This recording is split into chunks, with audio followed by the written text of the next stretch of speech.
Pemkab Bangli akan merevitalisasi gedung Rumah Sakit Umum atau RSU Bangli tahun ini. Sehubungan dengan rencana itu, pihak RSU telah melakukan persiapan, yakni dengan memindahkan sejumlah ruang pelayanan.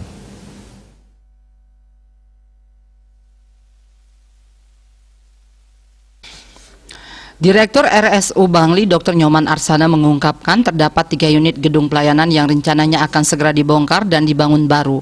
Saat ini 3 gedung itu telah dikosongkan.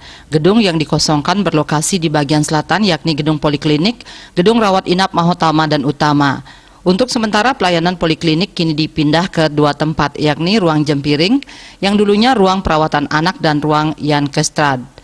Ruang isolasi juga dipindah ke ruang Kenangan dan ruang Mawar. Dengan adanya pengosongan beberapa gedung tersebut, RSU Bangli saat ini tidak bisa menyediakan gedung rawat inap VIP.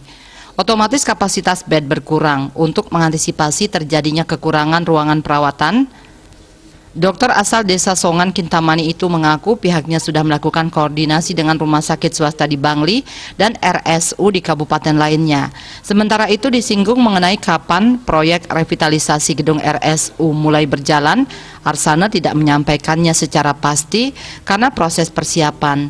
Rencananya akan ada 2 unit gedung baru yang nantinya dibangun yakni gedung 1A dan 1B.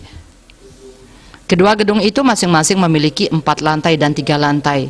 Untuk merevitalisasi gedung RSU, Pemkab Bangli meminjam dana pemulihan ekonomi nasional PEN 75 miliar rupiah. Penanda tanganan perjanjian pinjaman dana PEN antara Pemkab Bangli dengan PT SMI telah dilakukan. Dayu Swasrina, Bali Post melaporkan.